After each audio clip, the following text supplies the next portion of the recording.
Right, how you going, everyone? I'll just share content for our PowerPoint slide for this subject. So, yeah, obviously you're getting to choose what subjects you want to do in Year 10. And so the first thing we look at is the name of the topic. So it's Sport Ed, which involves sport education coaching, right, and some other facets of personal interest in the sport and recreation area. So basically the subject's a hands-on program, so you'll get an opportunity to be involved in, I suppose, working through different practical settings where you're out playing games uh, and eventually running games and activities for the other people in the group and moving through to the situation where you're actually taking groups yourself and evaluating how well you're doing at that. There are a couple other areas that will be covered within this elective, and they are to do with online coaching courses. So we do online coaching courses, we do practical work, we do assessment of that practical work, we do other online accreditation. There is some personal training stuff which you'll also get an opportunity to be involved in as well. Right. Okay. It runs semester 2, so if you're interested in this sort of area, it's a semester 2 subject, so you might have to hang out and wait for it to come around. So what topics do we cover?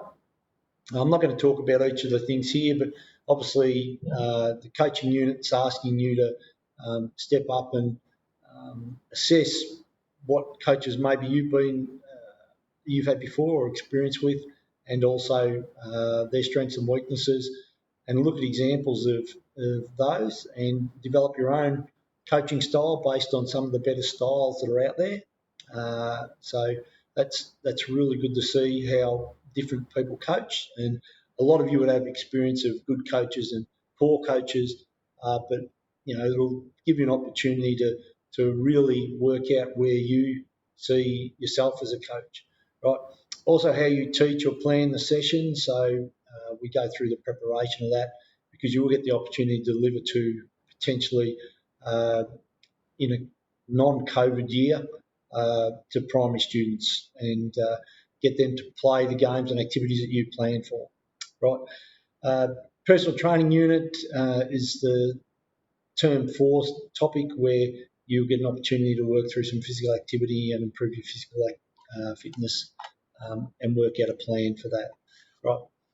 Okay, you participate within the Playing for Life model. So the activities that we set up, we actually run activities where you will be a participant and you will learn from being a participant, where then you'll be asked things as the games are going on to give you ownership of the activities, but also to give you some ideas and strategies to be able to develop those games and get a feel for changing the games as they're underway. Because sometimes games can, I suppose, outlive their entertainment or their role in terms of the engagement with young people. So you may need to change the game as you're going along, whether that be area, the size you're playing in, the way you score, change the different way you score. It could be the time of the game or the time of the activity, cut it short or maybe extend it because everyone's having a great time, those sort of things. So work about those simple modifications, the number of balls and stuff like that coming into it too. Modifying game rules and then working out who's actually developing the game rules, whether it's you as the coach and making the rules, or you're asking the participants to bring in rules that they themselves can take control of and feel ownership of. Because if they take ownership of those sorts of things, well, then the activity will run a lot better, right? So the last bit there about developing thinking players. These games are about improving strategy of the individuals and as the group as a whole. So, if you make more players, better game players, better strategists during the game, well then hopefully the game will be even better than what you'd set out for in the initial learning outcomes. Right. Okay, so your playing preparation, delivery, and evaluation will align with the Playing for Life principles. So I'm about to click on this link. I'll show you a couple of examples of games that might play, things that you might set up, simple things. And you may have actually played some of these games, so it's pretty straightforward. But basically, we're looking for game sense activities so that they're fun. And there's lots of playing. There's not much sitting around doing nothing, right? So you've got good engagement. There's decision making and problem solving, which develops that strategy, that improvement in the game, and the chance to role model young people who are doing things well in the game.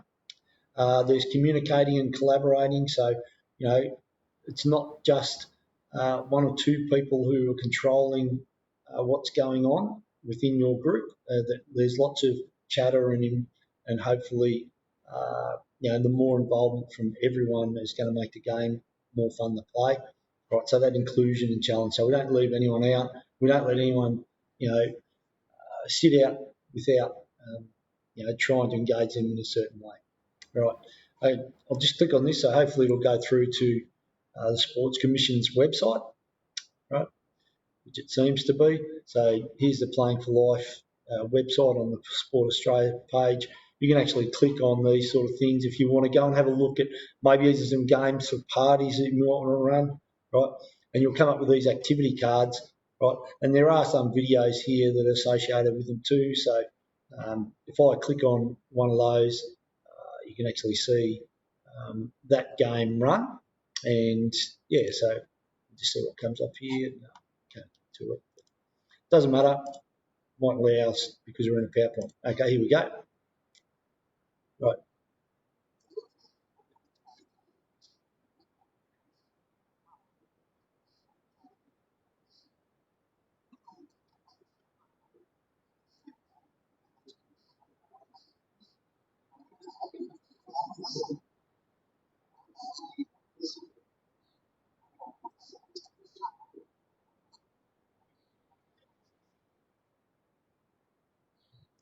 So not nice, easy activities that hopefully going to be usable for you guys. You can see there's plenty of them here. Hopefully this one will go through too. So Bombard, nice easy one. I'm sure you've done similar things this.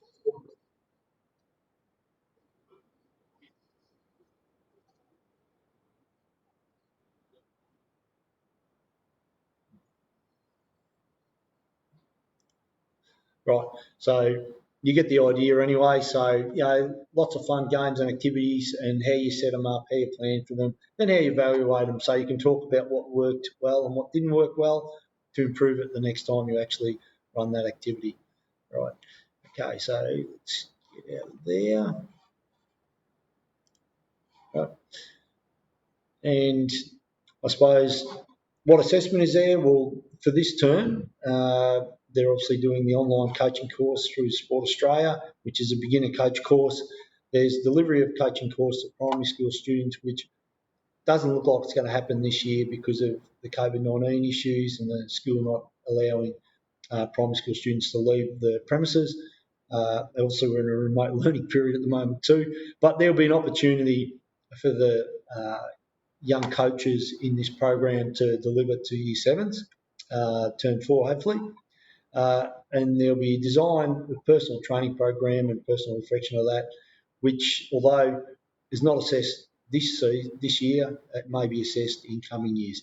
The last one there, participation in group activities. Well, I can let you know that even during our theory set classes, which we generally have a double of prac and then we have a double of theory where we can't get into the gym, but we've been able to go outside and still do group activities during that double theory because the practical exercise of being involved in the programs is so important for you to get an idea of what you need to do and just to continually reinforce those great ideas of coaching and things that you might pick up.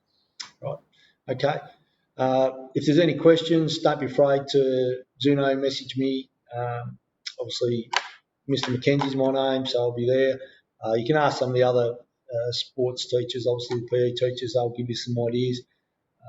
But yeah, it should be a really good, program that the school's obviously run for a while and has some fantastic outcomes for the young people here at the school and obviously for the primary school as well. Right. Good job, guys. All right. I hope that answers a few questions. All right. Cheers.